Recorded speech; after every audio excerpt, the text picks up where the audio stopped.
जीवात्मा की नित्यता और पुण्य पाप कर्मों के शुभाशुभ परिणाम। कौशिक ब्राह्मण ने प्रश्न किया है, हे कर्मवेत्ताओं में श्रेष्ठ जीव सनातन कैसे हैं? इस विषय को मैं ठीक ठीक समझना चाहता हूँ। धर्मव्याध ने कहा, देह का नाश होने पर जीव का नाश नहीं होता। मूर्ख मनुष्य जो कहते हैं कि जीव मरता है, जो उनका यह कथन मिथ्या है। जीव जो इस शरीर को छोड़कर दूसरे शरीर में चला जाता है, शरीर के पांचों तत्वों का पृथक पृथक पांचों भूतों में मिल जाना ही उसका नाश कहलाता है। इस जगत में मनुष्य के किए हुए कर्मों को दूसरा कोई नहीं भोगता। उसने जो कुछ कर्म किया है उसे वो स्वयं ही भोगेगा। किए हुए कर्म का कभी नाश नहीं होता। पवित्रात्मा मनुष्य पुण्य कर्मों का आचरण करते हैं और नीच पुरुष पाप कर्मों में प्रवृत्त होते हैं। वे कर्म मनुष्य का अनुसरण करते हैं और उनसे प्रभावित होकर वो दूसरा जन्म लेता है। ब्राह्मण बोला, जीव दूसरी योनि में कैसे जन्म लेता है? पाप और पुण्य से उसका संबंध किस प्रकार होता है और पुण्यमयी तथा पापमयी योनियों की प्राप्ति उसे किस तरह होती है? धर्मव्याध ने कहा, जीव कर्म बीजों का संग्रह करके जिस प्रकार शुभ कर्मों के अनुसार उत्तम योनियों में और पाप कर्मों के अनुसार उत्तम योनियों में जन्म ग्रहण करता है, उसका मैं संक्षेप से वर्णन करता हूँ। केवल शुभ कर्मों का संयोग होने से जीव को देवत्व की प्राप्ति होती है। शुभ और अशुभ दोनों का मिश्रण होने पर वह मनुष्य योनि में जन्म लेता है। मोह में डालने वाले तामस कर्मों के आचरण में पशु पक्षी आदि योनियों में जाना पड़ता है और पापी मनुष्य नरक में पड़ता है। वो जन्म मरण और वृद्धावस्था के दुखों से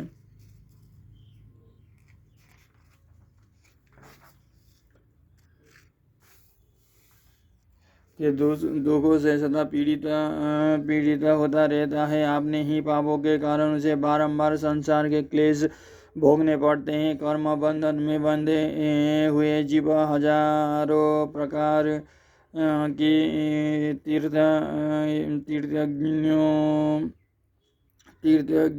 तीर्थज्ञोनियों और नरकों में चक्कर लगाया करता है। मृत्यु के पश्चात पाप कर्मों से दुख प्राप्त होता है और उस दुख का भोग करने के लिए ही वो जीव नीच जाति में जन्म लेता है। वहाँ फिर नए नए बहुत से पाप कर्म कर बैठता है, जिसके कारण कुपत्तियाँ खा लेने वाले रोगी की तरह उसे पुनः नाना प्रकार के कष्ट भोगने पड़ते हैं। इस प्रकार यद्यपि वो निरंतर दुख उठाता रहता है, तथापि अपने को दुखी नहीं मानता, दुख को ही सुख समझने लगता है। जब तक बंधन में डालने वाले कर्मों को भोग पूरा नहीं होता और नए नए कर्म बनते रहते हैं, तब तक अनेकों कष्टों को सहन करता हुआ वो चक्र की तरह इस संसार में चक्कर लगाता रहता है।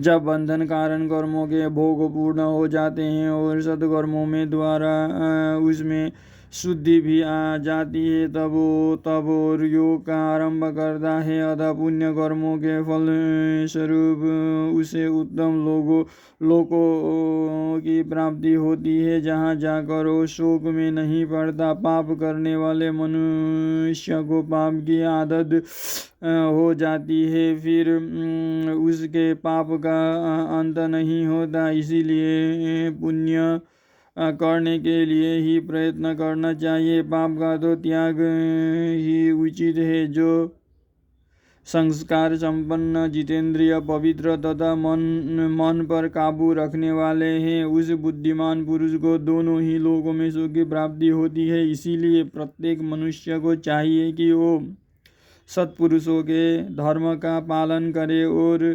शिष्टा के ही समान बर्ताव करे। संसार में जिससे किसी को कष्ट ना पहुँचे ऐसी विधि से जीविका चलावे। अपने धर्म के अनुसार ही कर्म करे, जिससे कर्मों का संकर मिश्रण न होने पावे। बुद्धिमान पुरुष धर्म से ही आनंद मानता है, धर्म का ही आश्रय ग्रहण करता है और धर्म से कमाए हुए धन के द्वारा धर्म का ही मूल खींचता है। इस प्रकार वो धर्मात्मा होता है, उसका चित्त सच्च एवं प्रसन्न हो जाता है तथा मित्रजनों से संतुष्ट होकर इस लोक और परलोक में भी आनंदित होता है। धर्मात्मा पुरुष शब्द, स्पर्श, रूप, रस और गंध सभी प्रकार के विषय सुख तथा प्रभुत्व प्राप्त करता है। यह स्थिति उसके धर्म का ही फल माना जाता है। धर्म के फल रूप से सांसारिक सुखों को पाकर जिसे तृप्ति या संतोष नहीं होता, वो ज्ञान दृष्टि के कारण वैराग्य को प्राप्त होता है। बुद्धि के नेत्रों से देखने वाला मनुष्य राग, देश आदि दोषों से युक्त नहीं होता, वो विरक्त तो पूर्ण हो जाता है, पर धर्म का परित्याग नहीं करता। संपूर्ण जगत को नाशवान समझकर वो सबको ही त्यागने का प्रयत्न करता है। तत्पश्चात पारध्व के भरोसे न भेद कर वो उचित उपाय ऐसे मुक्ति के लिए उद्योग करता है। इस प्रकार वैराग्य को प्राप्त होकर वो पाप कर्मों का परित्याग करता है, फिर धार्मिक होकर अंत में मोक्ष प्राप्त कर लेता है। जीव के कल्याण का साधन है तप और तप का मूल है साम और दम। मन और इंद्रियों पर विजय प्राप्त करना। उस तप के द्वारा मनुष्य अपनी सभी मनोवांछित वस्तुओं को प्राप्त करता है। इंद्रिय संयम, सत्य, भाषण और साम दम, इनके द्वारा मनुष्य परम पद को भी प्राप्त कर लेता है।